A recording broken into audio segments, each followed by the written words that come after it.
क्या सच में ईरान के सुप्रीम लीडर अली खामनेई मारे जा चुके हैं? अली ख़ामेनी खुद भी चाहते थे शहीद होना। किस तरह से ईरान के सुप्रीम लीडर को मारा गया? तो सुबह 6:05 में वहाँ से प्लेन्स टेक ऑफ होते हैं इसराइल से। उनके पास प्रिसिशन गाइडेड मिसाइल्स हैं और 9:40 पे वो स्ट्राइक करते हैं। वो प्लेन अमेरिकन नहीं थे जिन्होंने बॉम्ब गिराए, वो इजरायली थे। आप इस वक्त लाइव एक्शन में देख रहे हैं एक मुल्क कैसे अपनी ज़िंदगी के लिए स्ट्रगल कर। 1000 एयर स्ट्राइक्स हैं पहले दिन में। ईरान की तरफ से कौन सी फोर्सेज हैं जो लड़ रही हैं? IRGC है, बसीज हैं 1 मिलियन के करीब, पैरामिलिट्री, फिर ईरान की नॉर्मल आर्मी है। इन सब के बीच में ईरान की जनता क्या कर रही है? कि ये जनता जो है स्प्लिट है बहुत ज़्यादा, खाना जंगी यानी सिविल वॉर का बहुत चांस है। तो क्या इंडिया कनेक्शन क्या है इसमें? यहाँ पर तो लोग सेलिब्रेट कर रहे हैं और हिंदुस्तान के अंदर मातम मनाया जा रहा है। वो शियाओं के लीडर थे, सिर्फ पॉलिटिकल नहीं, रिलीजियस लीडर थे शियाओं के। भारत का क्या रुख है समझ ही नहीं आ रहा है। कि हमने अपने आप को उस गुट में दिखा दिया है बाकी दुनिया को। दुनिया मानेगी नहीं क्योंकि जो इमेजेस हैं वो ज़्यादा सच बोलती हैं बमुकाबले अल्फाज के। इस पूरे प्रकरण पे मुस्लिम देश क्या कर रहे हैं? ये तो टर्की अपना इंटरेस्ट देखेगा। इसी तरह से पाकिस्तान ने बहुत कंडेम किया लीडर ने इसराइल का एक्शन, बट अमेरिका का नहीं कंडेम किया। तो क्या ये वर्ल्ड वॉर 3 की आहट है? हेलो एंड वेलकम, मेरा नाम है मुकुल सिंह चौहान और आप देख रहे हैं जस्ट ब्रेकिंग डाउन पॉडकास्ट। एक कहावत हमने सुनी थी कि दुनिया जो है वो बारूद के ढेर पे बैठी हुई है।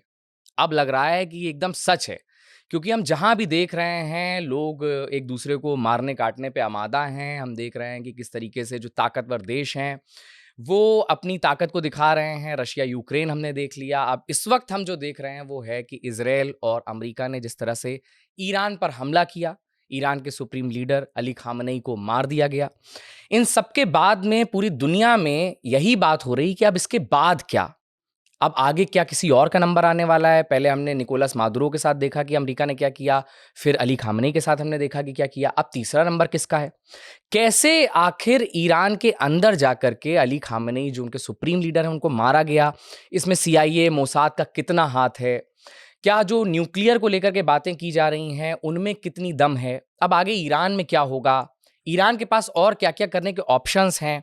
और ये सारा कुछ इंडिया को यानी हमको किस तरह से इम्पैक्ट करने वाला है? इन सब को समझाने के लिए हमारे साथ OP जिंदल ग्लोबल के प्रोफेसर मोहसिन रज़ा खान साहब मौजूद हैं। वो हमें बताएंगे, एक्सप्लेन करेंगे, आप इनको पहले भी देख चुके हैं, कि ये सब हो क्या रहा है और ये सब आगे किस दिशा में जाएगा।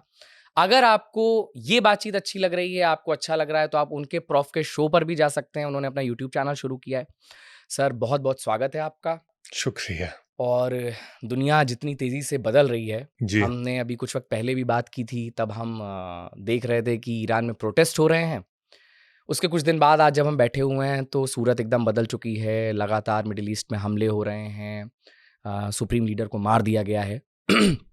तो मैं अपनी बातचीत को यहीं से शुरू किया करना चाहूँगा कि क्या सच में ईरान के सुप्रीम लीडर अली खामनेई मारे जा चुके हैं? क्योंकि बातें ये भी हो रही हैं कि शायद वो अभी भी हैं, क्योंकि इतनी आसानी से उनको एग्जीक्यूट कर दिया जाएगा, मार दिया जाएगा, ये हज़म नहीं हो रहा बहुत सारे लोगों को। तो देखिए, एक पॉइंट ऑफ व्यू ये है कि अली ख़ामेनी खुद भी चाहते थे शहीद होना, हुँ, क्योंकि शिया इस्लाम में शहादत का बहुत ही ऊंचा दर्जा है। और अ, ये माना जाता है कि इमाम हुसैन ने जो अपनी शहादत दी थी और उनके परिवार वालों ने करबला में, वो एक हक़ की राह में दी थी। तो हुँ, शिया इस्लाम में हक़ यानी जस्टिस और उस पे अपनी जान देने का बहुत ऊंचा मर्तबा है। बहुत सारे शिया इमाम ने दी भी है अपनी कुर्बानी। अब शिया भी कई तरह के होते हैं, कोई 3 मानते हैं इमाम, कोई 5, कोई 7, कोई 12। तो जो ईरानी हैं वो 12ers हैं, 12 इमाम मानते हैं। और उनका बिलीफ ये है कि जो आखिरी इमाम थे वो गायब हो गए, वो एंड ऑफ टाइम्स में आएंगे हुँ, जब दुनिया ख़त्म हो। तो तब तक उनके नुमाइंदे जो हैं वो ये इमाम हैं जो लीडर हैं शियाओं के। तो कुछ लोग कहते हैं कि वो अली सिस्तानी हैं जो सबसे इम्पोर्टेंट हैं, वो इराक़ में मतलब सबसे बड़े आयतुल्ला हैं, पर कुछ लोग कहते हैं कि नहीं, वो मर्तबा, वो दर्जा खुमैनी का था और उनके बाद खamenei का। तो खamenei जो है वो सिर्फ एक पॉलिटिकल लीडर नहीं थे, वो एक रिलीजियस लीडर भी थे सारे दुनिया के शियाओं के। और और सुन्नी भी उनकी इज्जत करते थे, मुस्लिम्स। ऐसा नहीं है कि और वो भी कभी ऐसे नहीं बोलते थे कि सिर्फ शियाओं के हक में बोल रहे हैं। तो वो भी इस तरह से नहीं थे। तो बिलीफ ये है कि उनको ऑफर किया गया कि वो ईरान ने कुछ माउंटेन्स के अंदर टनल्स डिग किए हुए हैं, पहाड़ों के अंदर, जिनमें पहुंच पाना बहुत ही मुश्किल है अनलेस आप न्यूक्लियर वेपन्स यूज करें। तो पर उन्होंने मना कर दिया था, खamenei ने। उन्होंने कहा कि नहीं, दो चीज़ें उनको नागवार थी कि एक तो मेरे सिपाही मारे जाएं और मेरे नागरिक शहरी मारे जाएं और मैं सेफ रहूं। दूसरा ये कि ये लगे कि मैं मौत से डर गया हूं और मैं जालिम से डर गया हूं। तो उन्होंने कहा कि नहीं, मैं तो अपनी शहादत दूंगा। पर उसमें एक प्रॉब्लम ये आई कि क्योंकि वो हर चीज़ नॉर्मली ऑपरेट कर रहे थे, तो बहुत सारे और जनरल और लीडर मारे गए उस अटैक में। ये उनको तो उन्होंने तो फैसला कर ही लिया था। एक तरह से आप समझिए महात्मा गांधी का भी यही इरादा था। महात्मा गांधी के ऊपर कई दफ़ा अटैक हुए, उनको ये भी कहा गया कि आप सिक्योरिटी ले लें। महात्मा गांधी ने सिक्योरिटी नहीं ली। उनको ये लगता था कि मेरी मौत से मेरे मुल्क को ज़्यादा फ़ायदा है, मेरी शहादत से। महात्मा गांधी को भी ये लगता था। और ये दोनों एक तरह से, इनसे 2500 साल पहले एक आदमी था सोक्रेटिस, उसको भी जब जूरी ने और शहरियों ने ये कहा कि इनको मार दिया जाए जहर देके, तो कई मौके थे बच निकलने के, बल्कि खुद प्रिजन के लोग और जूरी भी एक मौका दे रही थी उनको, पर उन्होंने नहीं लिया। उन्होंने कहा नहीं, मेरी मौत से एथेंस को ज़्यादा फ़ायदा है, मेरे शहर को, मेरी स्टेट को, क्योंकि मैं मरूंगा तो एज अ सिंबल मरूंगा, रीज़न का, लॉजिक का, साइंटिफिक थिंकिंग का। और इसी तरह से महात्मा गांधी ने सोचा कि अगर मैं मरूंगा तो मैं इसका अहिंसा का, हिंदू मुस्लिम एकजुटता का मैं सिंबल मरूंगा। तो खamenei की भी यही थी कि खamenei की पूरी लाइफ जो है वो डिफाइंड है बाय रेजिस्टेंस, कि यानी जो हेजेमॉन है यूनाइटेड स्टेट्स, पूरी दुनिया पे जो गालिब हुआ है, उसको रेजिस्ट करना है। तो मैंने जैसे बताया, इमाम हुसैन की ज़िंदगी भी, इमाम हुसैन को मारा गया, उनकी फैमिली को मारा गया, क्योंकि वो जो था उस वक़्त के जो खलीफा थे उनको वो गलत मानते थे और उनको रेजिस्ट कर रहे थे। नहीं, तो जो ये कॉन्स्पिरेसी एक ये भी हमने सुनने को मिली कि अगर हम इस हिसाब से सोचें जैसा आप बता रहे हैं, तब तो ये ठीक लगता है। अदरवाइज सबसे बड़ा खतरा तो हम सब स्पेकुलेट कर रहे थे कि सबसे पहले अमेरिका यही चाहेगा कि अली खामेनी को मारा जाए। तो वैसे में क्या उनकी सिक्योरिटी लैप्स हुआ? क्या इंटेलिजेंस जो CIA मोसाद है, क्या इन लोगों ने जाकर के अंदर खाने कुछ इस तरीके का किया? और ईरान की तैयारी क्या कहीं कमज़ोर थी कि ये सब हो पाया? देखिए, अमेरिका में एक लॉ भी है कि आप हेड ऑफ स्टेट्स को असैसिनेट नहीं कर सकते, इसलिए वो प्लेन अमेरिकन नहीं थे जिन्होंने बॉम्ब गिराए, वो इजरायली थे। पहले प्लान ऑफ अटैक ये था कि रात में किया जाए अटैक, सरप्राइज के लिए। पर उनको जब ये पता चला कई सूत्रों से कि बहुत सारे लीडर मिल रहे हैं इस कंपाउंड में और खamenei भी हैं, क्योंकि उनका इंटेलिजेंस ने पेनिट्रेट कर लिया था, CIA ने। तो लोग मुसाद करते हैं, बट एक्चुअली इंटेलिजेंस CIA से आई थी और CIA ने इनको दे दिया।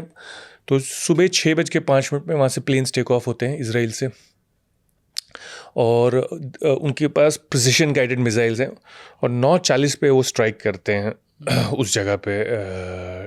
और बल्कि अटैक ही उससे शुरू होता है, यानी खamenei के कंपाउंड पे जो अटैक हुआ, विलायत फ़क़ीह का जिसे कहते हैं, उनके ओहदा विलायत फ़क़ीह था, उस पे जब अटैक होता है उसी से अटैक शुरू होता है। वो चाहते थे ओपनिंग मूव में मार दें। इसमें 2-3 चीज़ें, पहले कभी अमेरिका ने ऐसा नहीं किया कि हेड ऑफ स्टेट को मार दिया हो पहले। ये ट्रंप ही नई चीज़ें ला रहे हैं, क्योंकि इसको गलत माना जाता था, इसको माना जाता है बैड प्रेसिडेंट है। बस लॉ भी था US में इसके अगेंस्ट, जैसे मैंने बताया आपको, उनके कि नहीं एग्जीक्यूट करना चाहिए, असैसिनेट करना चाहिए। तो आपने देखा होगा कि सद्दाम हुसैन को इमीडिएटली नहीं मारा, वो तो कई साल बाद मरे, ट्रायल चला इसी तरह से, और वो भी इराकियों ने चलाया वो ट्रायल। इसी तरह से मुल्ला उमर तो बहुत जिंदा रहे, तालिबान के जो लीडर थे वो तो बिल्कुल भी ख़त्म नहीं हुआ। तो ये स्टाइल है नहीं हमें, ये ख़ास इजरायली स्टाइल है, क्योंकि नसरुल्लाह को भी उन्होंने ऐसे ही मारा जो हिजबुल्लाह के लीडर थे। ये असैसिनेशन जो है वो कुछ इजरायली स्पेशलिटी है। तो उन्होंने जब इसी से शुरुआत की, गालिबन ऐसा लग रहा है कि ट्रम्प चाह रहे थे कि एक भारी ब्लो हो। उन्होंने शायद नेतन्याहू के साथ डिस्कस किया और फिर नेगोशिएशन पे आ जाएं, एक भारी भरकम ब्लो दें जिसमें काफ़ी लीडर मार दें, ये वो नुकसान कर दें, और फिर इनको ट्रम्प का ये स्टाइल नहीं है कि लंबा चले कोई भी जंग।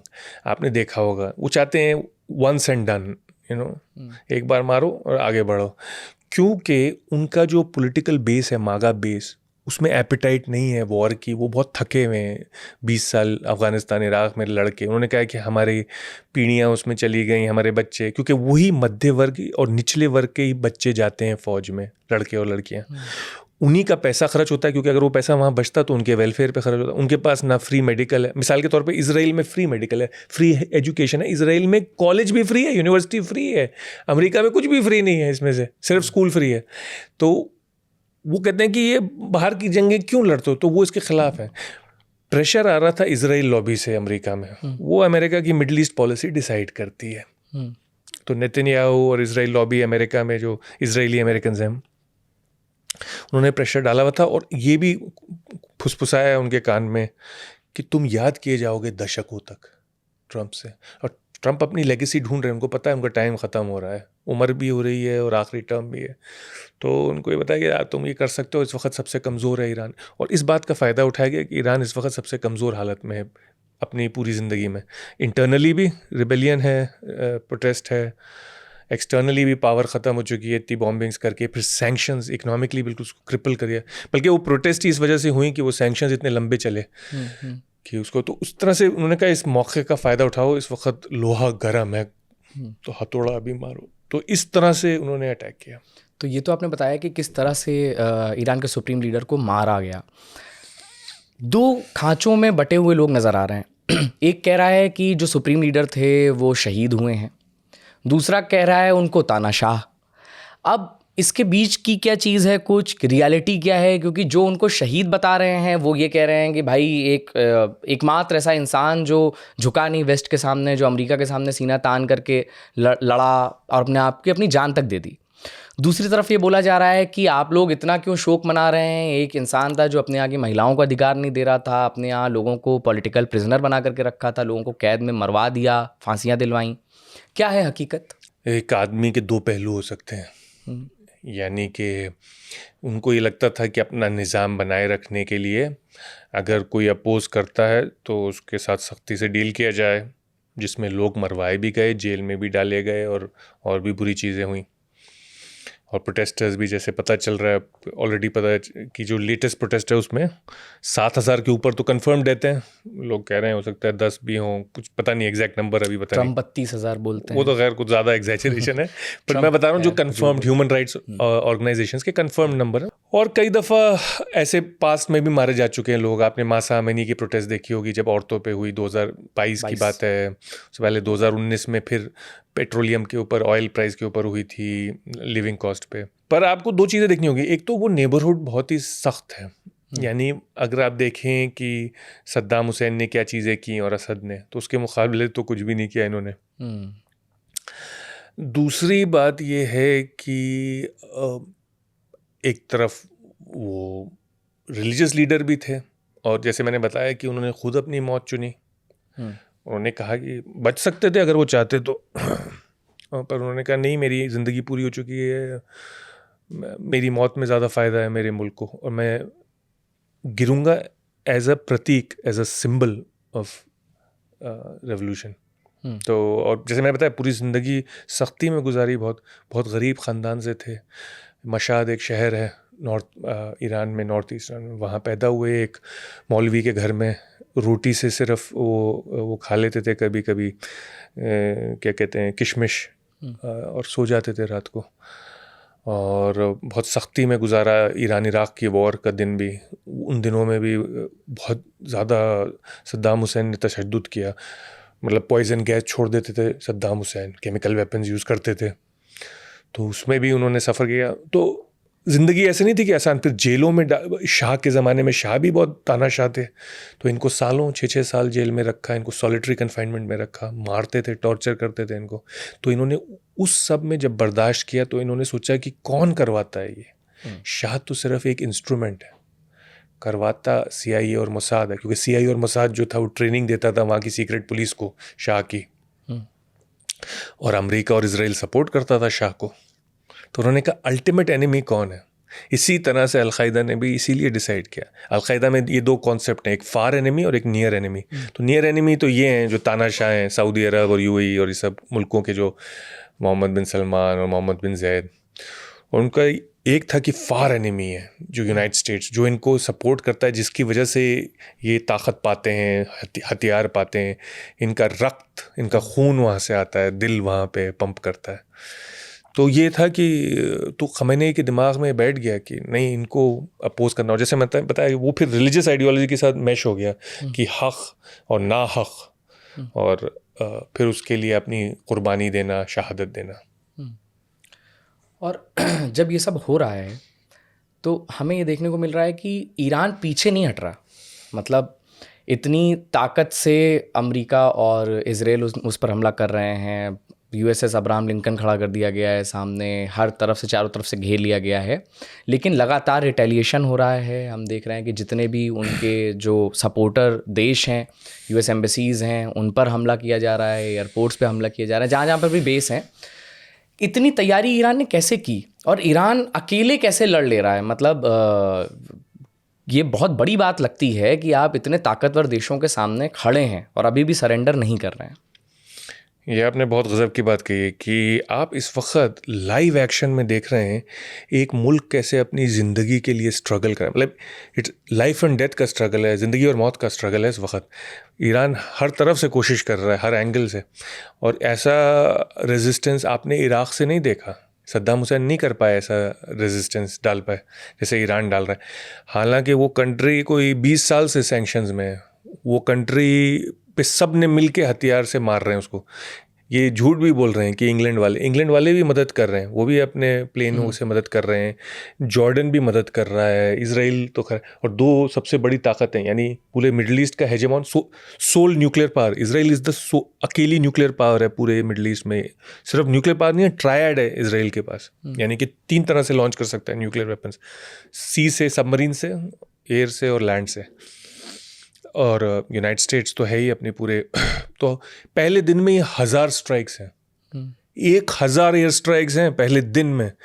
और हालांकि मतलब मुल्क को बड़ा कहते हैं, पर हमारे हिसाब से तो वो बड़ा नहीं है। 9 करोड़ की आबादी है सिर्फ, हमारी 145 करोड़, तो हमारे हिसाब से तो बड़ा नहीं है, उनके लिए बड़ा है मिडल ईस्ट के हिसाब से। तो कैसे वो मुल्क कर रहा है, और ख़ास तौर से इजराइल और अमेरिका उसकी बैलिस्टिक मिसाइल्स पे टारगेट कर रहे हैं, लॉन्चर्स पे।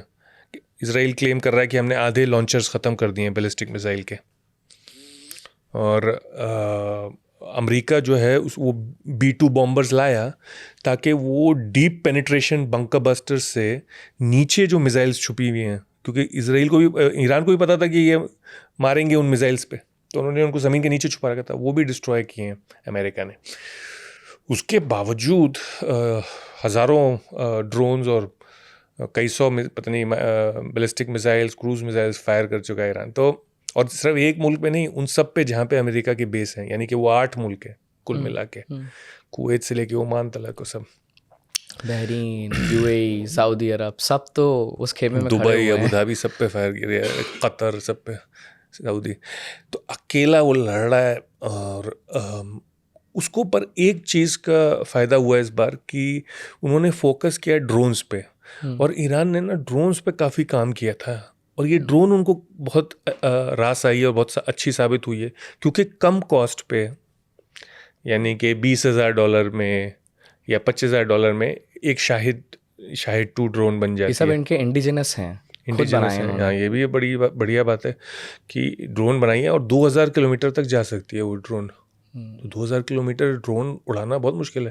ड्रोन यूजुअली शॉर्ट टर्म के लिए यूज़ होती है, पर इनकी ड्रोन बहुत दूर तक फ्लाई कर सकती है।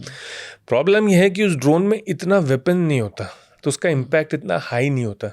जैसे एक मिसाइल का इम्पैक्ट होता है ना, वो तो काफ़ी हिस्से को डिस्ट्रॉय कर देती है, तो ड्रोन का उतना इम्पैक्ट नहीं होता। तो पर अगर आप ज़्यादा तादाद में भेजें तो इम्पैक्ट हो जाता है उसका और उसको रोकना बहुत मुश्किल है, क्योंकि वो लो फ्लाइंग होती है, तो रेडार के नीचे आती है वो। बैलिस्टिक मिसाइल को रोकना आसान है, एक तो वो रेडार पे पहले से दिख जाती है, क्योंकि उसकी ट्रेजेक्ट्री पैराबोलिक है। आपको मैथ्स में याद होगा पैराबोला पढ़ना। और दूसरा, उसको रोकना भी आसान है, क्योंकि उसकी ट्रेजेक्ट्री आप पहले से कैलकुलेट कर सकते हो। तो आप उसके साथ इंटरसेप्शन मिसाइल तो बैलिस्टिक मिसाइल एक्चुअली दोनों तरह से कमज़ोर है। एक तो रेडार पे आ जाती है, दूसरा रोकना उसको आसान है इंटरसेप्शन से। ये रेडार पे भी नहीं आती और उसको इंटरसेप्शन करना भी मुश्किल है ड्रोन का, क्योंकि टारगेट भी छोटा है। तो अगर ज़्यादा तादाद में भेजें तो बेसिकली उस पर डिपेंड कर रहे हैं ड्रोन्स पे। और क्या किया है कि उन्होंने अथॉरिटी डेलीगेट कर दी है, यानी कि ये ज़रूरी नहीं है कि सुप्रीम लीडर ऑर्डर दे रहा है या आर्मी का चीफ ऑर्डर दे रहा है। उन्होंने जो लोकल कमांडर्स हैं उनके हाथों में दे दिया है, उनको पहले से ही बता दिया था कि तुम्हारे टारगेट्स क्या होंगे अगर हमारे पर हमला हुआ। तो लोकल कमांडर्स फायरिंग कर रहे मतलब तैयारी पहले से थी। लोकल कमांडर्स फायरिंग कर रहे हैं पहले से थी। कौन लड़ रहा है ये बसीज, IRGC, कौन इनकी ईरान की तरफ से कौन सी फोर्सेज हैं जो लड़ रही हैं? ईरान की दो मेन सिक्योरिटी फोर्सेज हैं। एक तो IRGC है जो रेवोल्यूशनरी गार्ड है, वो लॉयल है, आइडियोलॉजिकल है, उसको ख़ास तौर से इसीलिए बनाया गया था। एक तरह से कॉन्सेप्ट है प्रेटोरियन गार्ड का। रोमन्स का एक प्रेटोरियन गार्ड होता था जो सिर्फ एम्परर को प्रोटेक्ट करता था, और वो बैत लेता था, स्वेयर करता था एम्परर के ऊपर। यानी वो कंट्री का गार्ड नहीं था, वो नेशन का गार्ड नहीं था, वो एक आदमी का या एक आइडियोलॉजी, इस केस में एक आइडियोलॉजी का गार्ड है IRGC। तो 1.5 लाख वो हैं, और फिर बसीज हैं 1 मिलियन के करीब पैरामिलिट्री जो इंटरनल सिक्योरिटी के लिए यूज़ होते हैं। और फिर ईरान की नॉर्मल आर्मी है, वो भी कॉम्बैट में है। और इनके अंदर अलग अलग अपनी इंटेलिजेंस फोर्स है, अपनी नेवल फोर्स है। नेवल फोर्स तो जैसे अमेरिका ने डिस्ट्रॉय कर दी है, क्योंकि एयर पावर है उनके पास। और इनके साथ साथ रॉकेट फोर्सेस हैं। रॉकेट फोर्सेस जो हैं वो IRGC में हैं, उनको वो एरोस्पेस फोर्स कहते हैं। और IRGC के पास एक और फोर्स भी है, उसको कहते हैं अल कुद्स फोर्स। वो बाहर के ऑपरेशंस के लिए होती है, ईरान से बाहर के।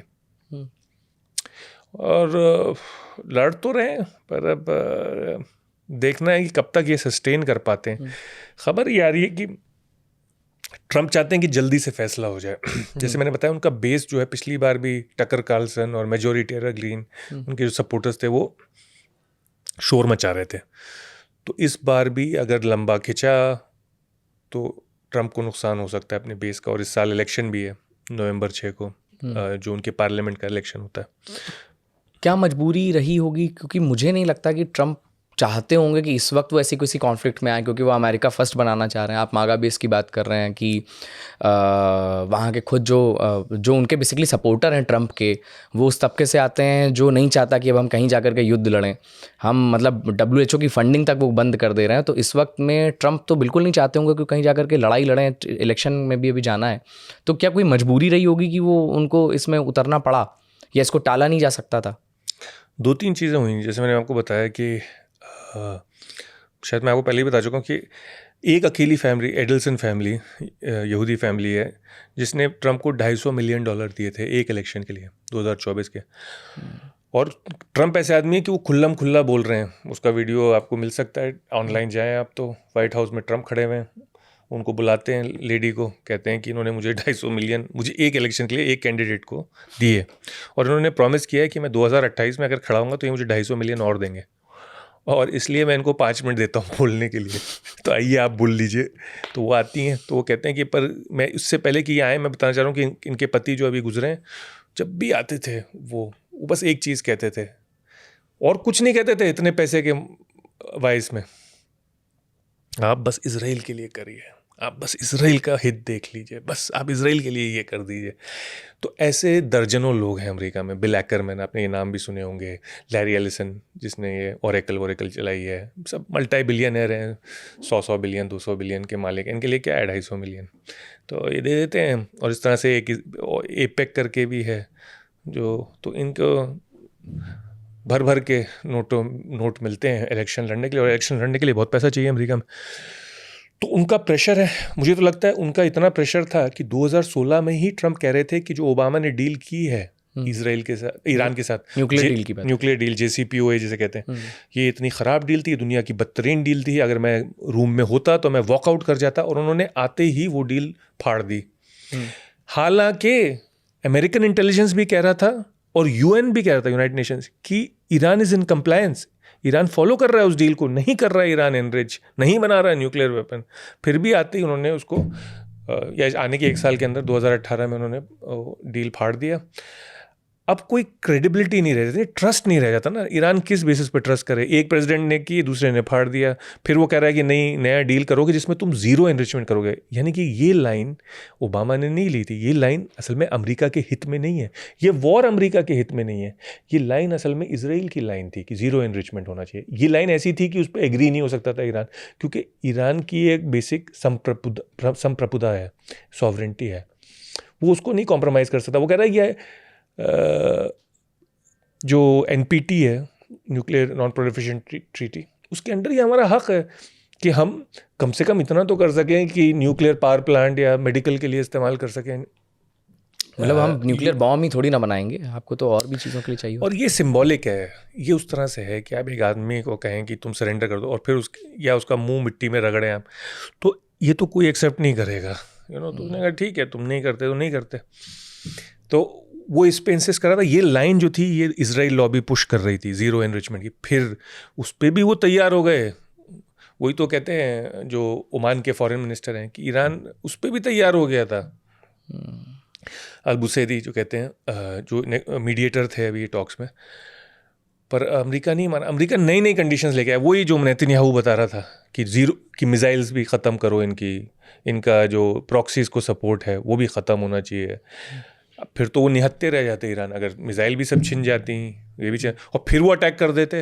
मतलब ये भी तो यकीन नहीं है ना, ये फेथ ट्रस्ट नहीं है ना, ये भी कि ये सब भी कर दिया, मिसाइल भी दे दी, सब कर दिया, फिर आप अटैक कर दो अगले दिन उठ के सुबह, क्योंकि फिर तो आप वो निहत्ता ही है, फिर तो आप मार ही सकते हो उसको कभी भी। और आप पे भरोसा कैसे करें? और हर 6 महीने में आप अटैक करते हो, हर 6 महीने में आप अटैक करते हो। तो वो माने, तो ईरान की स्ट्रेटजी अब ये है कि इसको खींचो, इस वॉर को लंबा खींचो, क्योंकि वरना ये हर 6 महीने में करेंगे, इनको तो कोई कॉस्ट ही नहीं आ रही है, हमें कॉस्ट आ रही है सारी, ये हर 6 महीने में वापस आ जाएंगे। तो स्ट्रेटजी ये है, इसको लंबा खींचो ताकि domestic opposition, political opposition develop हो जाए अमेरिका के अंदर अगेंस्ट ट्रम्प। ट्रम्प की इस वक्त अप्रूवल रेटिंग 36% है, 36%। तो वो इतना ले नहीं सकता अब, ख़ासतौर से इलेक्शन के ईयर में, कि अगर उसकी पब्लिक उससे छटने लगे और लोग थू करने लगे और अमेरिकन मरने लगे, तो कुछ कैजुअलिटीज़ इम्पोज करो, यानी कुछ अमेरिकन मारो बैटलफील्ड में, चाहे अपने लाखों मर जाए कोई बात नहीं, उनके कुछ तो मारो, खींचो इसको लंबा, क्योंकि इनके पास एपेटाइट नहीं है। इसराइल के पास भी एपेटाइट नहीं है लंबा खींचने की। क्यों? क्योंकि इसराइल एक छोटा देश है, 6 मिलियन का देश है, 8 मिलियन का, और 8-9 मिलियन का देश है, जिसमें यहूदी तो सिर्फ 6 मिलियन ही है, बाकी तो अरब ही है। तो वो इसको लंबा खींच नहीं सकते, उनके पास इतनी रसूख नहीं है। दोनों कंट्री जो हैं वो अपना एम्यूनिशन बहुत तेज़ी से डिप्लीट कर रहे हैं, स्टॉक्स नहीं है एम्यूनिशन के, क्योंकि काफ़ी अमेरिका यूक्रेन को दे चुका था एम्यूनिशन पिछले कई सालों से। फिर इसराइल ने वो एम्यूनिशन बहुत इस्तेमाल किया पिछले 2.5 साल से, बॉम्बिंग में भी और एयर इंटरसेप्शन में भी, पेट्रियट्स और वो सब मिसाइल्स थर्ड, तो वो भी सब ख़त्म हो रहा है और अब बड़ी तेज़ी से यूज़ हो रहा है। आप सोचिए ना, 1000 एयर स्ट्राइक रोज़, कितना ज़्यादा, और हज़ारों इंटरसेप्शंस हो रहे हैं, कतर से लेके UAE से लेके वो सारे अमेरिका की तो मिसाइल हैं जिससे इंटरसेप्शन हो रहे हैं, तो वो भी यूज़ अप हो रहे हैं। और यूज़ अप क्या हो रहे हैं? $1 मिलियन की मिसाइल इंटरसेप्टर, या कई मिलियन की भी, उससे भी ज़्यादा की भी, एक $20,000 की ड्रोन के लिए। तो कोई जो ड्रोन है वो एक समझिए 150 है प्राइस, जो ड्रोन की प्राइस है वो 150 है, 50 गुना ज़्यादा है इंटरसेप्टर की प्राइस उससे। तो वो भी तो स्पीड से आप खर्च कर रहे हैं, स्पीड से, तो ये लंबा सस्टेन नहीं कर सकते। इसीलिए ट्रम्प चाहते हैं कि नेगोशिएशन हो जाए, और वो जब टाइमलाइन भी देते हैं तो इसी टाइप का देते हैं, कभी 5 दिन, कभी 1 हफ्ता, ये वो। ईरान का गोल ये है कि इसको 2 हफ्ते से ज़्यादा खींचो कम से कम। लेकिन इससे ये भी पता चल रहा है कि ईरान के पास अभी न्यूक्लियर पावर ईरान नहीं है ना? ये बहुत बड़ी गलती है। तो अब जो अंतर्राष्ट्रीय विशेषज्ञ हैं वो सब कह रहे हैं कि अब एक होड़ होगी, एक रेस होगी न्यूक्लियर वेपन के लिए दुनिया में। सही बात है। कि हर मुल्क देखेगा कि जिसके पास न्यूक्लियर वेपन नहीं है उसके लीडर को तो ट्रैक सूट पहना के जोकर बना देते हैं मैनहट्टन की जेल में, जैसे मदुरो, या उसको उड़ा देते हैं। और किससे इज्जत से बात करते हैं? Korea, north Korea. उससे उसको बिल्कुल नहीं छेड़ रहे। उससे आप सलाम दुआ भी कर रहे हैं, उसके साथ बैठ भी रहे हैं, उसके सामने हाथ भी जोड़ रहे हैं, तो फर्क क्या है? हालांकि वो इकोनॉमिकली तो बैंकरप्ट कंट्री है, खाने पीने तक को नहीं है लोगों के पास वहाँ पे। और अगर आपको डेमोक्रेसी लानी है तो नॉर्थ कोरिया में कितनी है? उससे ज़्यादा तानाशाह और जालिम कोई है नहीं। मैंने जैसे आपको पिछली बार बताया था कि एवरेज हाइट लोगों की वहाँ कम हो गई है पिछले 70 साल में। पूरी दुनिया में एवरेज हाइट बढ़ी है लोगों की, क्योंकि डाइट अच्छी हो गई, बेहतर हो गई खाना पीने को। वहाँ खाने पीने की इतनी किल्लत है कि ज़्यादातर लोग उसी हाइट पे हैं या कम है जो 70 साल पहले। उससे ज़्यादा कौन तानाशाह हो सकता है? उससे ज़्यादा जालिम कौन हो सकता है जो वो करता है अपने जेलों में? तो मतलब ये तो बेसिक आइडियोलॉजी में ही इनकी झोल है। मतलब जो ये कहना चाह रहे हैं कि हम तो फ्रीडम लाने के लिए, डेमोक्रेसी लाने के लिए ये सब कर रहे हैं, ईरान के लोगों को आज़ाद करने के लिए कर रहे हैं, तो अगर वो आप करते तो फिर तो आप किम जोंग उन के साथ भी ऐसा ही करते। सही बात पर है आप नहीं आपकी। कर रहे। और तो अब अमेरिका में एक टॉप न्यूक्लियर एक्सपर्ट हैं, बल्कि दोनों ही हिंदुस्तानी ओरिजिन के, पर एक जिनका मैं नाम ले रहा हूँ, विपिन नारंग उनका नाम है। वो टॉप नॉन प्रोलिफरेशन और न्यूक्लियर वेपन्स के एक्सपर्ट हैं। वो और सब लोग बाकी भी कह रहे हैं कि अब एक रेस होने वाली है न्यूक्लियर वेपन्स के लिए दुनिया में। वो दिखेगी नहीं आपको अभी, क्योंकि वो जो हैं वो भी ये भी समझ गए कि दिखाना नहीं है भाई, अंदर खाने करना है। अंदर करना है। ईरान का कैसे पता चल गया? मतलब क्या जब इतना बड़ा रिस्क था तो ये पॉसिबल नहीं है क्या कि आप न्यूक्लियर वेपन खुद डेवलप कर लें? आपके पास ईरान का बड़ा कॉम्प्लिकेटेड केस है। खुमैनी ने कहा कि हम न्यूक्लियर वेपन नहीं करेंगे, ये हराम है, इस्लाम में ये हराम है, हम नहीं करेंगे न्यूक्लियर वेपन। अब उन्होंने किया नहीं, उसकी वजह से बहुत साल फिर कुछ न्यूक्लियर टेक्नोलॉजी पे काम होना शुरू हुआ और कुछ हद तक हुआ। फिर ये जब इराक़ में जब यूएस का अटैक हुआ तो इनको डर लगा कि अगर हम करेंगे ज़्यादा तो फिर हमारे ऊपर भी अटैक हो सकता है, तो उन्होंने रोक दिया फिर से। और फिर खमेनी ने भी फतवा दिया कि नहीं, मत करो न्यूक्लियर वेपन्स। अब ये सिचुएशन थी कि वो ट्वाइलाइट जोन में थे, यानी उनके पास प्रोसेसिंग के यूनिट्स थे, उन्होंने वो टेक्नोलॉजी डेवलप कर ली थी, पर वेपन डेवलप नहीं कर रहे थे। वो समझ रहे थे अगर हम ऐसे रहेंगे, अगर हमने ये बेड़ा पार कर लिया, अगर हम इसको पार करके हमने बना लिया वेपन, तो हमारे ऊपर सैंक्शंस लग जाएंगे, हमारी इकोनॉमी बैठ जाएगी पूरी तरह से। तो वो सैंक्शंस भी अवॉइड करना चाहते थे, पर वो बिल्कुल निहत्ते भी नहीं होना चाहते थे, तो वो न्यूक्लियर प्रोसेसिंग रखना चाहते थे। तो वो सोच रहे थे कि इस टॉयलेट जोन में हम रहेंगे, हमारे ऊपर हमला भी नहीं होगा, हमारे ऊपर सैंक्शन भी नहीं लगेंगे, चलो न्यूक्लियर वेपन नहीं भी होगा तो हम जल्द साल भर में बना लेंगे, अगर ऐसे जरूरत तो ब्रेकआउट जोन में होंगे जिसे कहते हैं। पर वो गलती थी, बहुत बड़ी गलती थी, क्योंकि जैसे ही इजराइल ने देखा कि ये ब्रेकआउट जोन में है, उन्होंने अमेरिकन के ऊपर प्रेशर डालना शुरू किया। फिर अमेरिकन भी घबराए कि ये ब्रेकआउट जोन में, क्योंकि अगर एक बार न्यूक्लियर वेपन आ जाता है ईरान, तो ईरान को कोई छू नहीं सकता था फिर मिडिल ईस्ट में। मतलब लड़ाइयाँ होती पर वो ईरान की टेरिटरी पे नहीं होती, क्योंकि न्यूक्लियर वेपन है, वो छोड़ देगा। तो उसके डर से ईरान को काफ़ी लेवरेज मिल जाता, काफ़ी ताकत मिल जाती। तो ईरान उसमें रहा कि नहीं हम ब्रेकआउट जोन में रहेंगे, ना तो हमारे ऊपर हमला होगा और ना हमारे ऊपर सैंक्शंस। पर ऐसा नहीं हुआ। उन्होंने देखा कि ईरान ब्रेकआउट जोन में, तो उन्होंने दनादन हमले करने शुरू कर दिए। पहले तो इजराइल ने मोसाद के थ्रू किए, इनके न्यूक्लियर साइंटिस्ट मरवाए, और ओबामा और मोसाद ने मिलके, CIA और मोसाद ने मिलके उनके जो न्यूक्लियर एनरिचमेंट प्लांट्स हैं उनमें इंटरनल सैबोटाज करवाया। स्टिक्स करके एक वायरस डाला, जिससे वो जो सेंट्रीफ्यूज होते हैं जो घूमते हैं, जो यूरेनियम को करते हैं, वो कई मिलियन बार घूमने लगे, वो ओवरहीट हो गए और वो फट गए।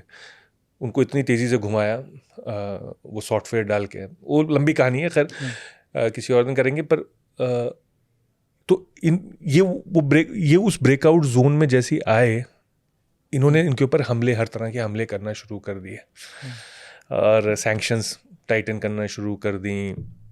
फिर अगर ये हमला नहीं होता हमास का, तो भी ये शायद बच सकते थे, शायद बना लेते अगर टाइम होता इनके पास। पर वो जो हमला हुआ हमास का, तो इनको हमास को सपोर्ट करना था, क्योंकि इनकी आइडियोलॉजी थी कि भाई हम हक के लिए लड़ेंगे, और इजराइल को मानते थे ये ऑक्यूपायर, तो हम लड़ेंगे इजराइल के ख़िलाफ़ और हमास को सपोर्ट करेंगे। उस चक्कर में इनके ऊपर हमले होने लगे फ़ौरन। इजराइल और नेतन्याहू ने और इंटेंसिफाई कर दिए। तो ये they run out of time, वक्त ख़त्म हो गया टाइम लाइन पे। तो ये आप बिल्कुल सही कह रहे हैं, या तो आप दौड़ लगाएं और पकड़ लें न्यूक्लियर वेपन, या आप उसकी तरफ जाएं ना, हाथ खड़े कर दें। ये जो इंटरमीडिएट जोन है, इसमें आप अपने ऊपर अटैक इनवाइट कर रहे हैं, बुलावा दे रहे हैं अटैक का। इन सब के बीच में ईरान की जनता क्या कर रही है? ईरान की जनता बहुत ही दिलचस्प है कि ये जनता जो है स्प्लिट है, बहुत ज़्यादा पोलराइजेशन है। 25% रजीम के फेवर में, तकरीबन 25% बहुत ख़िलाफ़ है रजीम के, और 50% बीच में है।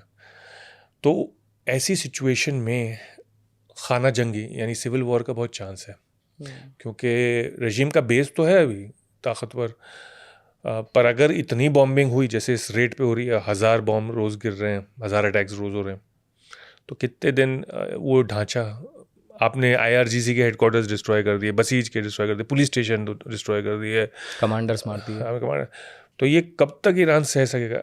अगर इतनी कमज़ोर हो गई रजीम, अभी लग तो नहीं रहा क्योंकि अभी तो सब रिप्लेसमेंट हो रहे हैं सबके, रजीम में भी इंस्टीट्यूशनल स्ट्रेंथ है, यानी कि रजीम ये नहीं है कि सिर्फ रजीम में एक आदमी, एक तानाशाह ऊपर बैठा हुआ है, पूरी जुडिशरी है, पार्लियामेंट्स हैं, फिर काउंसिल्स हैं बहुत सारे, गार्डियन काउंसिल है, काउंसिल ऑफ एक्सपर्ट्स है, तो बहुत ही इंस्टीट्यूशनलाइज सिस्टम है, हज़ारों पॉलिटिशियंस हैं, कई सौ लीडर्स हैं, और हर लेवल पे तैयार करके गए थे ख़मेनी।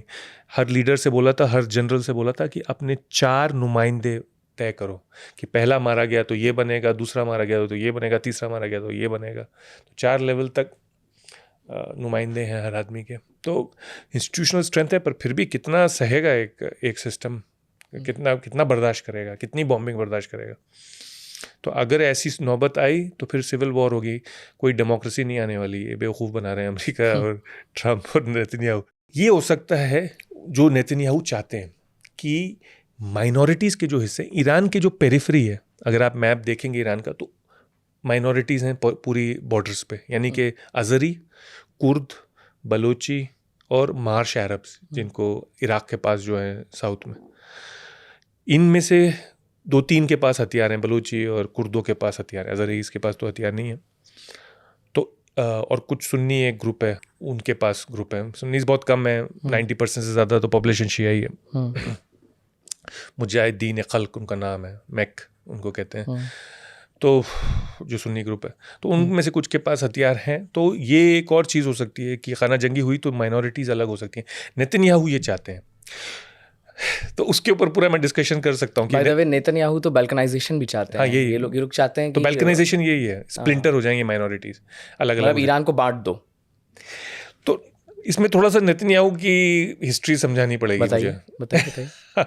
तो नेतन्याहू की ज़िंदगी का मकसद ये रहा है कि कोई भी रीजनल पावर ईरान के सामने खड़ी ना हो सके। तो कोई भी ताकतवर हो तो वो सिर्फ रजीम चेंज नहीं हो, वो तबाह हो जाए और बैल्कनाइज हो जाए, स्प्लिंटर हो जाए, टूट जाए टुकड़ों में, शैटर हो जाए जैसे ग्लास की तरह।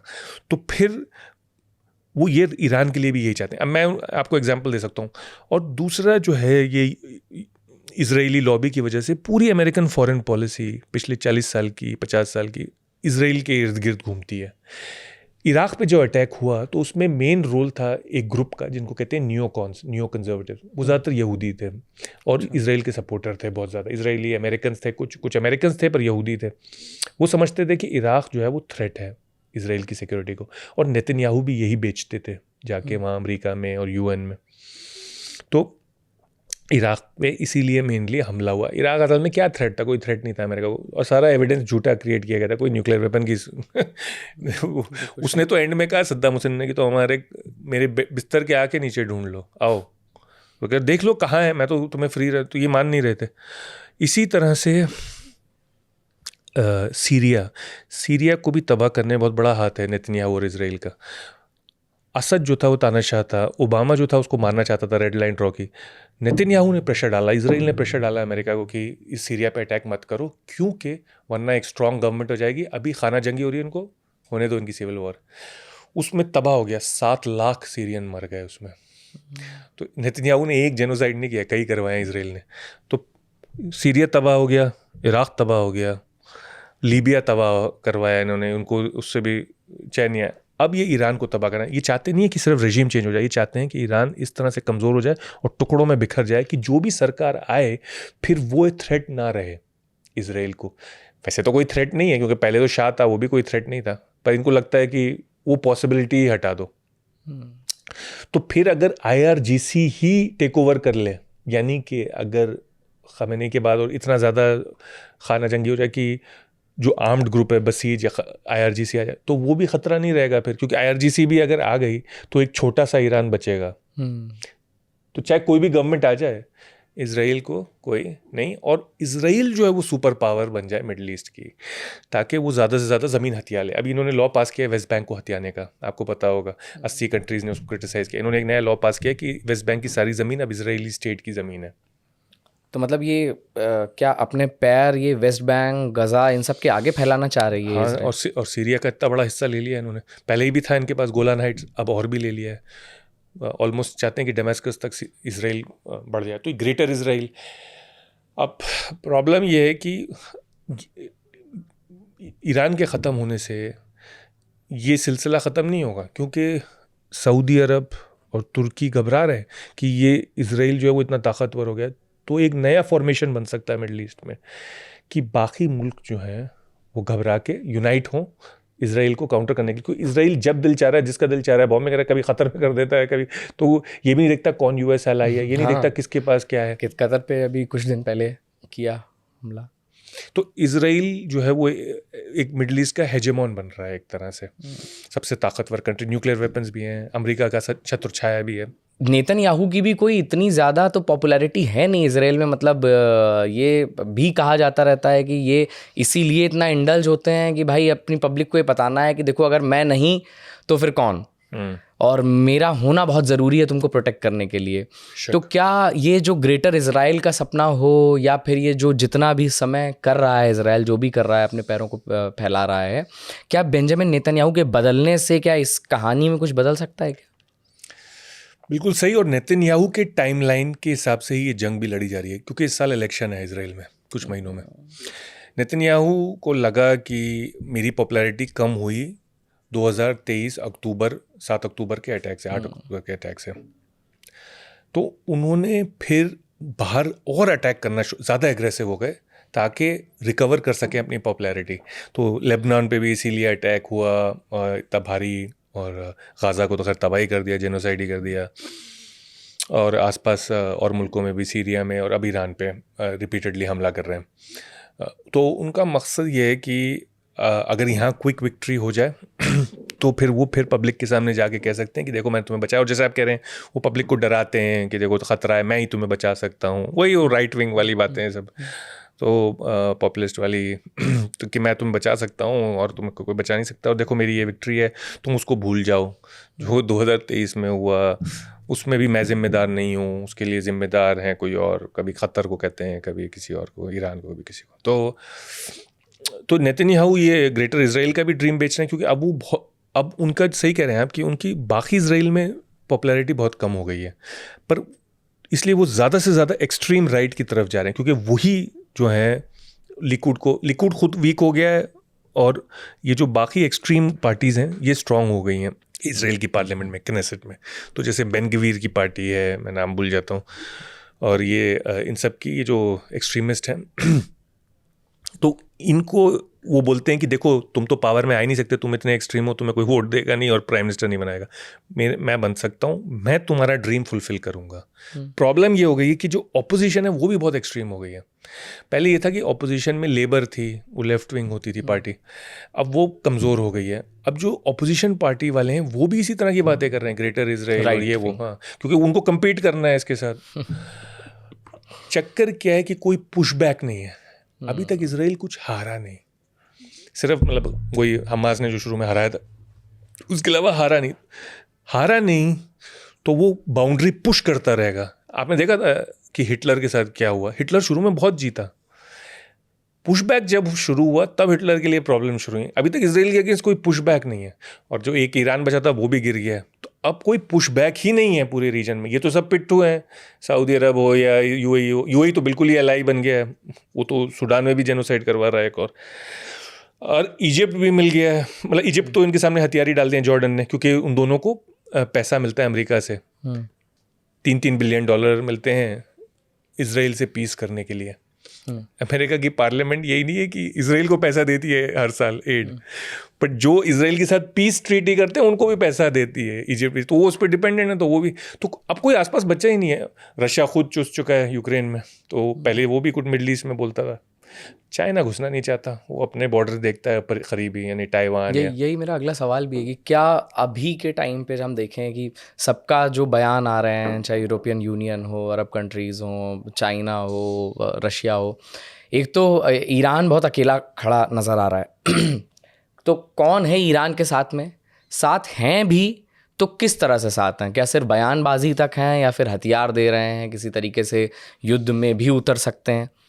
तो अगर युद्ध में ये लोग उतरे, जैसे अभी हम देख रहे हैं कि अमेरिका और इजराइल के साथ में देश उतर चुके हैं, तो क्या ये वर्ल्ड वॉर 3 की आहट है? क्या माना जाए? चाइना का ये स्टाइल नहीं है। देखिए, चाइना का कोई फॉरेन बेस नहीं है जिबूती के अलावा। इतना ताकतवर मुल्क हो चुका है चाइना, मतलब अमेरिका के सामने तो नहीं, बट वैसे बाकी दुनिया के सामने तो बहुत ताकतवर, नंबर 2 पावर है वर्ल्ड में, पर कोई फॉरेन बेस नहीं है सिर्फ जिबूती के अलावा।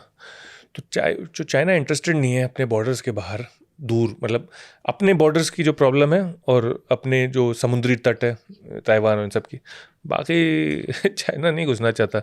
मदद करता है, सामान ले जाइए और आपको सस्ते में हथियार भी दे देगा और कुछ इंफ्रास्ट्रक्चर बना देगा, केमिकल्स भी दे देगा, जैसे एक्सप्लोजिव केमिकल्स कुछ देता था ईरान को, पर डायरेक्ट मिलिट्री इंटरवेंशन नहीं करेगा अपनी फ़ौज के साथ। रशिया, जैसे मैंने कहा कि रशिया करता था सीरिया में और इन सब जगहों पे था, पर रशिया के ऊपर लोग अभी समझ नहीं रहे कि रशिया के ऊपर कितना ज़्यादा इम्पैक्ट रहा है यूक्रेन वॉर का, और कितना ज़्यादा वहाँ पे ख़त्म हो चुका है रशिया।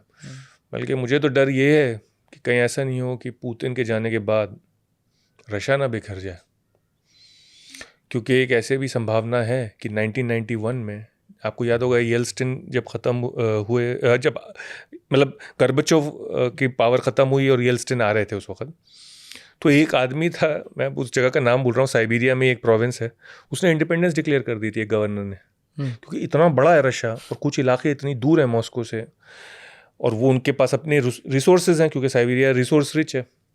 उसने अपनी डिक्लेयर कर दी, उसने कहा हमें ज़रूरत नहीं है, फिर उसको कंट्रोल में लाया गया। तो क्या इतनी स्ट्रेंथ है?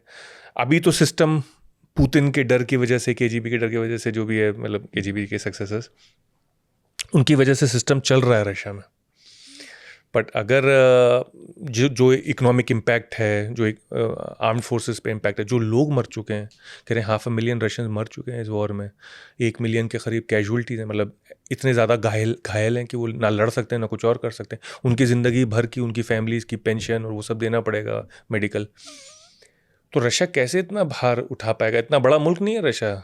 रशिया भी कोई 2 ट्रिलियन की इकॉनमी है, 2.1 ट्रिलियन की इकॉनमी है, और समझिए 13 करोड़ लोग हैं, तो इतनी बड़ी इकॉनमी नहीं है। वो तो हथियार हैं उसके पास, या फिर उसके पास पेट्रोलियम, गैस, ये सब है, और वो अपने ही अभी एक फ्रंट पे लड़ रहे हैं, वही नहीं संभल पा रहा है उससे। यूक्रेन जो इतना छोटा मुल्क, वो नहीं संभल पा रहा है।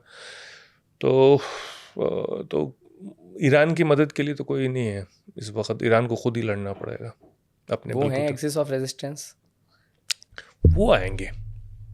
तो हुतीज़ ने कहा है कि हम करेंगे, रेड सी बंद कर देंगे और हम यहाँ शिपिंग मारेंगे, और कुछ इराक़ी मिलिशियाज भी कह रहे हैं कि हम करेंगे, कुछ करने की कोशिश कर रहे हैं, पर उनके ऊपर भी बॉम्बिंग हो रही है। हिजबुल्लाह, हमास, ये कुछ करेंगे। हिजबुल्लाह ने कुछ फ्रंट खुला है, हिजबुल्लाह खुद इतना कमज़ोर हो चुका है और उसके ऊपर भी लगातार बॉम्बिंग चल रही है इसराइल की, तो और हमास तो बहुत ही कमज़ोर हो गया है। पर हमास ख़त्म नहीं होगा, चाहे बाकी ख़त्म हो भी जाए। वैसे तो हिजबुल्लाह भी ख़त्म नहीं हो, हिजबुल्लाह हो सकता है पॉलिटिकल पार्टी बन जाए अगर उसकी ताकत फ़ौजी ख़त्म, क्योंकि 25% पॉपुलेशन तो शिया है ही ना लेबनान की, कुछ सुन्नी भी हैं, तो वो ख़त्म नहीं हो सकती। मतलब वो शिया तो सबको तो नहीं मार सकते आप। इसी तरह से हमास ख़त्म नहीं हो सकती, क्योंकि आपने फ़लस्तीनियों को ग़ुलाम बनाया हुआ है एक तरह से, अपार्थाइड करके ना वहाँ पे। तो जो भी ग़ुलाम होते हैं ना, वो रिबेलियन करते हैं वक्तन फ़वक्तन, ये इंसानी फितरत है। मतलब रोम में चले जाएं, एंशिएंट रोम में, तो भी स्पार्टकस की रेवोल्यूशन हुई थी, वो स्लेव था। उसके बाद भी आप अपार्थाइड साउथ अफ्रीका में चले जाएं, तो ऐसा तो नहीं था कि कोई रेवोल्यूशन नहीं कर रहा था, नेल्सन मंडेला ये सब कर ही रहे थे। तो वो रेजिस्टेंस तो रहेगा हमास का किसी न किसी फॉर्म में। ये हो सकता है कि उतनी हथियार ना हो, पर रेजिस्टेंस तो रहेगा, क्योंकि वो इजराइल जो फंडामेंटल चीज़ करने की कोशिश कर रहा है कि किसी और की ज़मीन पे ज़बरदस्ती ऑक्यूपेशन करके, चल नहीं सकता वो। इंटरनेशनल लॉ खत्म माना जाए कि यूनाइटेड नेशंस क्या कर रहे हैं बाकी, मतलब ये तो लेकिन बड़ी अनोखी सी चीज़ है कि बताइए हम लोग कितना यूएन का को लेकर के कितना ज़्यादा सब सिक्योर महसूस करते थे एक टाइम पे, सिक्योरिटी काउंसिल ये वो, कुछ काम नहीं आ रहा है, मतलब खामोश बैठे रहते हैं वो लोग, कौन रोक पा रहा है किसी जिसको, जो जिस ताकतवर देश को जो करना है वो तो वो कर ही रहा है ना, कौन रोक पा रहा है? वही तो मैं कहता हूँ कि इस दुनिया में सिर्फ एक ही गुनाह है, कमज़ोर होना। बस यही गुनाह है, वरना तो ताकतवर की दुनिया है। तो और इसी तरह से पर ख़ामेनी ने भी दिखा दिया कि भाई आप कोई भी ताकत हो, मैं ये नहीं कह रहा कि ख़ामेनी अच्छे आदमी थे या बुरे आदमी थे या क्या किया उन्होंने या तानाशाह थे या नहीं थे, वो सब अपनी जगह है। पर उन्होंने दिखाया कि भाई ज़ोर तुम एड़ी चोटी का लगा लो, और ज़िंदगी तो आनी जानी है। वो जैसे फैज़ का शेर है ना, फैज़ की गज़ल है, क्या है, कब याद में तेरी याद नहीं, कब हाथ में तेरा हाथ नहीं। तो वो कहता है ना, जिस धज से मक्तल में गया वो शान सलामत रहती है। मक्तल जहाँ पे कत्ल होता है इंसान का, तो जिस धक्के से आदमी को डाला गया वो शान सलामत रहती है, शान से गए वो, उन्होंने ये नहीं कि। तो अब रेजिस्टेंस का मतलब तो यही है कि आप हिंदुस्तान में भी लोगों ने किया, ये हमने देखा, भगत सिंह हो चाहे चंद्रशेखर हो, वो नहीं मान के रहे कि हम गुलाम बन के रहेंगे। तो ये इंसान की तो फ्रीडम जिसे कहते हैं, आज़ादी, तो इंसान के दिल की चीज़ है। तो बड़ा ठांचों में बढ़ गए, लेकिन लोग इस इंसिडेंट पे भी बहुत की मतलब हम देख रहे हैं हिंदुस्तान के अंदर भी आप पूरा आजकल तो सिर्फ ज़मीन पे तो वो वहाँ लड़ाई हो रही है, लेकिन हिंदुस्तान में सोशल मीडिया पे लोग बाग अपनी सब प्रतिक्रियाएं दे रहे हैं। एक वर्ग है जो ये कह रहा है कि बताइए आप किस तरीके की तानाशाही थी वहाँ पर, और आपको यहाँ फ्रीडम मिल रही है तो आपको इस चीज़ का एहसास ही नहीं है कि गुलामी में रहना या जब आपके हक ना मिल रहे हो तो वैसे रहना कैसा होता है। वो भी है। और दूसरा पक्ष ये कह रहा है कि भाई हमारा जो लीडर था वो झुका तो नहीं कम से कम। तो वो भी है कि आज़ादी तो उस तरह की नहीं थी, मतलब ईरान लिबरल डेमोक्रेसी तो नहीं था, और पर उस इलाके में सबसे ज़्यादा आज़ादी ईरान में थी, यानी सऊदी अरब से या यूएई के मुकाबले, या ये मतलब आप बोल सकते थे, आप इलेक्शन भी होते थे। हाँ, ये था कि जो इलेक्शन में कैंडिडेट खड़ा होगा वो एक आइडियोलॉजी के अंदर रहेगा, मतलब एक लिमिट के अंदर रहेगा, और प्रेस भी थी और सब कुछ था, पार्लियामेंट भी थे, औरतों के भी हुकूक थे।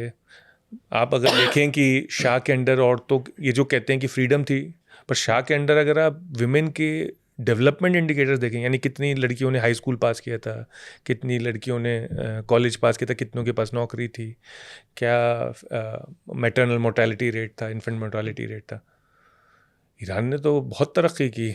यानी सबके लिए फ्री एजुकेशन, सबके लिए फ्री कॉलेज और हॉस्पिटल, हेल्थ।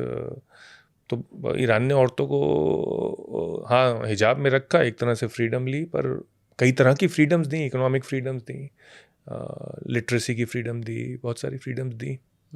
यही, लेकिन इसी पर तो विवाद है कि आप एक तरीके का उनकी एजेंसी ले करके आप उनको अगर कुछ हक दे भी रहे हैं तो उसका क्या ही मतलब रह जाता। बहरहाल अब आगे हम अगर देखें, इस पे एक ये भी सवाल है कि हमने देखा कि हिंदुस्तान में बहुत प्रोटेस्ट हुए, कश्मीर में, लखनऊ में, दिल्ली में भी सुप्रीम लीडर जो थे उनको मारे जाने के बाद। तो क्या इंडिया कनेक्शन क्या है इसमें? और इस पर भी लोग कह रहे हैं कि वहाँ पर तो लोग सेलिब्रेट कर रहे हैं और हिंदुस्तान के अंदर मातम मनाया जा रहा है, तो ऐसा क्यों? वहाँ पे भी सब सेलिब्रेट नहीं कर रहे। वही मैंने आपको बताया कि वो सोसाइटी स्प्लिट है। कुछ तो अच्छा किया होगा उन्होंने, क्योंकि 25% पॉपुलेशन अब भी सपोर्ट करी और 25% उनके बहुत खिलाफ है, तो वो सेलिब्रेट कर रहे हैं।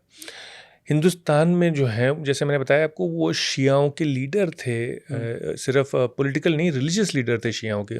गैब इमाम के, जो इमाम गायब हैं, उनके रिप्रेजेंटेटिव थे। और तो जो शिया हैं जिन इलाक़ों में, जैसे लखनऊ में, कुछ वहाँ पे भी, कश्मीर में भी हैं थोड़े से, तो वो प्रोटेस्ट कर रहे हैं, उनको अफसोस हो रहा है, तो शोक प्रदर्शन हो रहा है। अब ये जो है कई जगह हुआ, इराक़ में भी और कई जगह दुनिया में और में हुआ है, लेबनान में। पर मुझे डर ये है कि कहीं ऐसा नहीं हो कि वायलेंस में तब्दील हो जाए ये, क्योंकि ये एक और पॉसिबिलिटी है। यानी कि ईरान ने अपना एक लेयर्ड डिफेंस रखा था, जिसमें प्रॉक्सीज भी हम करेंगे, ईरान भी मिसाइल दागेगा, और एक तीसरा एलिमेंट था कि एसिमेट्रिक, या जो आप कहें टेररिस्ट अटैक्स हो सकते हैं against US and Israeli interest, यानी एम्बेसीज, ट्रूप्स यूरोप में भी। और सैफ अल आदिल, जो अलकायदा का इफेक्टिव हेड है, उसको फोटोग्राफ किया गया है ईरान में। तो यूएन की काउंटर टेररिज्म रिपोर्ट है कमेटी की, कि अलकायदा भी ढूंढ रहा है हाई वैल्यू टारगेट यूरोप में, अपने आप को रिवाइव करने के लिए और नए रिक्रूट लाने के लिए। तो अगर वो हुआ तो देखने लायक होगा कि अगर ऐसा भी कुछ होता है तो। एक सवाल और ये है कि इस पूरे प्रकरण पे मुस्लिम देश क्या कर रहे हैं? एक तरफ तो आप लोग क्या कहते हैं, नाटो, एक मुस्लिम नाटो बनाने की बात करते हैं, फिर उसके बाद आपके एक इस्लामिक कंट्री पर हमला हो जाता है तो आप खुद ही उसके खिलाफ खड़े नज़र आते हैं। तो क्या कर रहे हैं ये टर्की, जो अपने आप को मसीहा बताते हैं, वो कहाँ चले गए? पाकिस्तान कहाँ चला गया? ये सब क्या कर रहे हैं? या सब अमेरिका की गोद पे बैठे हैं जा कर के? देखिए, अल्टीमेटली जो इंटरेस्ट होता है ना, वो एक एंटिटी का अपना सेल्फ इंटरेस्ट होता है, चाहे वो नेशन स्टेट हो यानी मुल्क हो। कोई ऐसा पब्लिक हो सकता है कुछ हमदर्दी फील करे ईरान के लिए, जैसे फ़लस्तीन के लिए भी पब्लिक फील करती है, पर स्टेट अपना इंटरेस्ट देखती है। तो टर्की अपना इंटरेस्ट देखेगा और अपने दोनों जगह रखता है, नेटो में भी अपना पाँव रखता है अमेरिका के साथ, और बाहर भी रखता है, ईरान और रशिया के साथ भी अपना पाँव, तो वो लेके चलता है। इसी तरह से पाकिस्तान ने बहुत कंडेम किया, लीडर ने, इजराइल का एक्शन, बट अमेरिका का नहीं कंडेम किया, क्योंकि शहबाज शरीफ को पता है कि भाई ये तो करना ज़रूरी है इजराइल का, नहीं तो लोकल पब्लिक पीछे पड़ जाएगी, देश के अंदर से आवाज़। पर अमेरिका का चलो नहीं करता मैं, क्योंकि पॉलिटिकल एक्सपीडियंस है। जैसे मैकियावेली कहते हैं कि politics is the art of the possible, जो भी मुमकिन है उसमें वो, अगर वो चीज़ मुमकिन है तो कर दो, वो पॉलिटिक्स है। तो बस नामुमकिन नहीं हो सकता। तो जैसे मैंने आपको बताया, पर फिर भी इन मुल्कों को अभी तो लग रहा है कि ईरान तबाह हो रहा है, जैसे कुछ हो सकता है सपोर्ट भी कर रहे हो, मुझे नहीं पता, या जैसे यूएई हुई, पर कल जब इजराइल इनके सर पे खड़ा होगा तो इनको कुछ अपना इंतज़ाम करना होगा। इसीलिए ये पाकिस्तान को भी, जैसे मैं बताया, कि मिलाने की कोशिश कर रहे हैं, क्योंकि पाकिस्तान के पास आबादी है, 24 करोड़ का देश है, सिपाही हैं, तो वो सप्लाई कर सकता है ये, जो इनके पास नहीं है। तो पाकिस्तान को भी पैसे की ज़रूरत है, क्योंकि वो अफ़गानिस्तान और इंडिया से भी घिरा हुआ है और उसकी ख़ुद की इकॉनमी डाउन है, तो उसको इसके एवज़ में पैसे मिल जाएंगे, वो इनको हथियार। तो देखना है कि किस तरह से बैठता है। जैसे अगर आप इसको शतरंज का बोर्ड माने तो कहाँ चीज़ें बैठती हैं, अभी तो हिला दिया है पूरे बोर्ड को। ईरान तो गायब हो जाएगा अब इस बोर्ड पे से, क्योंकि ईरान की ताकत पिछले 2.5 साल में, ईरान पहले भी, मतलब इस अटैक से पहले भी ईरान की ताकत ख़त्म थी, अब तो और भी ख़त्म हो जाएगी। तो फिर इस वैक्यूम को कौन भरेगा? क्योंकि जो कुदरत है वो वैक्यूम से नफ़रत करती है, वैक्यूम फ़ौरन भर देती है। तो या इजराइल भरेगा उस वैक्यूम को, या कोई और भरेगा, कौन भरेगा? या इंस्टेबिलिटी रहेगी बहुत दशकों तक, ये भी नहीं पता क्या होने वाला है आगे। क्योंकि ईरान में ऐसा नहीं होगा, ईरान में कमज़ोर भी हो जाएगी गवर्नमेंट तो भी कुछ ना कुछ कॉन्फ्लिक्ट चलेगा। आखिर में भारत का क्या रुख है समझ नहीं आ रहा है। हम लोग इंतज़ार कर रहे थे कि हम लोग के यहाँ से क्या बोला जाएगा। मतलब ईरान तो हमारा पुराना साथी रहा है, उधर अमेरिका है, इज़राइल है। इज़राइल प्रधानमंत्री खुद इस हमले के एक रात पहले वहाँ पर थे, और अभी तक में प्रधानमंत्री की तरफ से एक ट्वीट किया गया है, यूएई के साथ सॉलिडारिटी दिखाते हुए। अच्छा। तो ये तो एकदम एक्सपेक्टेड नहीं था कि मामला अमेरिका और अब इसराइल के देखिए बीच चल रहा प्रॉब्लम था। क्या है कि हमने इतना बज़ाहिर कर दिया कि हम इसराइल के साथ हैं और घुल मिल रहे हैं कि हमने अपने आप को उस गुट में दिखा दिया है बाकी दुनिया को। दुनिया मानेगी नहीं क्योंकि जो इमेजेस हैं वो ज़्यादा सच बोलती हैं बमुकाबले अल्फाज के। अब आपने दिखा दिया, अब यूएई तो है ही इसराइल के साथ, अब आप भी उसके साथ हैं और इसराइल के साथ हैं, मिल के आ रहे हैं एक रात पहले। तो पहले हिंदुस्तान की जो इमेज थी ग्लोबल साउथ में, वो लीडर ऑफ ग्लोबल साउथ थी, यानी वो अपार्थाइड पे बोलता था, फ़लस्तीन पे बोलता था। अब ऐसा लगेगा या लग रहा होगा लोगों को कि हम ताकतवर के साथ हैं, तो ग्लोबल साउथ के लीडर फिर नहीं हो सकते हम। और एक और प्रॉब्लम ये हो गई कि हमने अपनी क्रेडिबिलिटी ट्रांसफ़र कर दी। क्रेडिबिलिटी जो है, यानी आपकी जो इज्जत है, वो एक फंजिबल कमोडिटी है, यानी कि एक कैपिटल की तरह है, पैसे की तरह है। वो या तो आपके पास रह सकता है या आप किसी को दे सकते हैं और ख़र्च कर सकते हैं। नेतन्याहू के पास क्रेडिबिलिटी थी नहीं, वो वॉर क्रिमिनल था, कहीं दुनिया में ट्रैवल नहीं कर सकता था अमेरिका के अलावा बिना अरेस्ट वारंट के। इसराइल भी आइसोलेटेड था पूरी दुनिया में। पर जब आपने उसको गले लगाया और उसके एक रात पहले अटैक से आपने उसको जाके मिले और फ़ोटो खिंचवाए और फिर कैनेसेट में बोला कि हम सबसे करीब हैं, तो आपने अपनी क्रेडिबिलिटी उसको दी। अब वो तो यही कह रहे हैं नेतन्याहू अपनी लोकल प्रेस में और इजरायली को, देखो हम अकेले नहीं हैं दुनिया में, इतना बड़ा मुल्क इंडिया हमारे साथ है, ग्लोबल साउथ का लीडर, और देखो मैं भी अकेला नहीं हूँ, मुझे तुम ये मत समझो कि मैं आइसोलेटेड हूँ, ग्लोबल क्रिमिनल हूँ, मेरे साथ ये खड़े हुए हैं और मेरे कहने पे यहाँ आए। उसके एवज में हमें कुछ मिला नहीं। क्यों लोग कह रहे हैं कि हथियार हो ये वो, अरे हथियार तो हमें वैसे भी वो बेचता, हम उसके सबसे बड़े ग्राहक हैं। कोई भी जो कस्टमर होता है वो सेल्समैन कस्टमर के पाँव पकड़ता है, कस्टमर थोड़ी जाके सेल्समैन के पाँव, क्योंकि उसको उसकी सबसे बड़ी इंडस्ट्री आर्म्स इंडस्ट्री है, हम उसके सबसे बड़े ग्राहक हैं, उसको तो बेचना ही बेचना है, और वो पहले भी बेच रहा था। मैं आपको एक मज़े की बात बताऊं, लोग समझते हैं कि कांग्रेस के ज़माने में ऐसा नहीं हुआ, नेहरू और इंदिरा गांधी 62 की वॉर में भी हमने इसराइल से हथियार लिए, और इंदिरा गांधी ने भी 71 के बाद भी लिए, हमने हथियार लिए, पर अरब ममालिक या मुस्लिम ममालिक से हमारे रिश्ते कम नहीं किए। यानी कि एक की कॉस्ट पे दूसरा नहीं हुआ।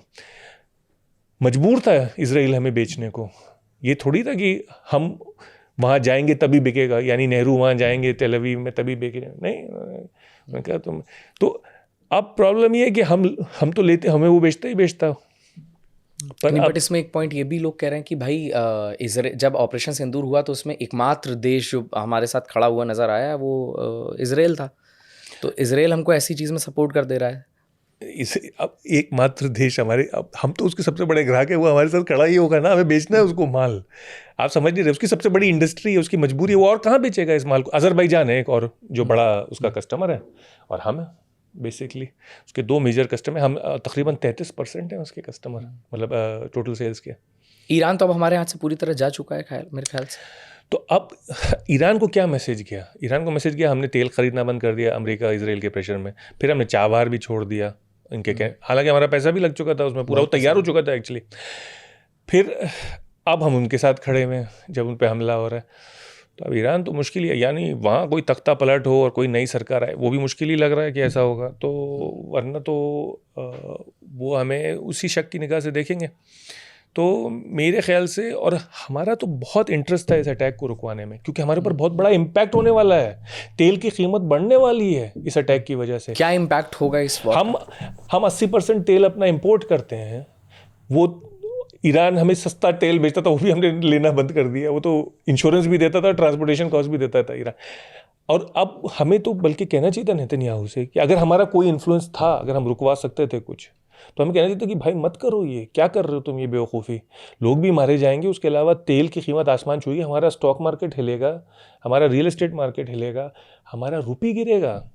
दो वजहों से, एक तो तेल की कीमत ऊपर गई तो तेल का जो कंपोनेंट है हमारे बैलेंस ऑफ पेमेंट्स में, वो हमें ज़्यादा खर्च करना पड़ेगा, ज़्यादा डॉलर खरीदने पड़ेंगे तो रुपये गिरेगा। दूसरी प्रॉब्लम ये है कि वहाँ पे 9 करोड़ हिंदुस्तानी है, उनकी जान और माल एक चीज़ है, उसकी हिफाजत हमारे देश के लिए, पर वो 9 करोड़ जो हमें वो देते थे रेमिटेंसेस, उससे हमारा बैलेंस ऑफ पेमेंट बैलेंस होता था। अब रुपये उसकी वजह से भी गिरेगा, वो रेमिटेंसेस कम होंगे, जंग चल रही है, कैसे लोग भेजेंगे, बल्कि कुछ लोग तो नौकरी से ही जाएंगे। तो वो रेमिटेंस कम होंगे तो रुपये गिरेगा, फिर से महंगाई बढ़ेगी। तो हमारे लिए तो डबल लॉस है, ट्रिपल लॉस है। ऑयल का भी लॉस है, हिंदुस्तानियों का जो वहाँ रहते हैं उनका लॉस है, और फिर रेमिटेंसेस का लॉस है।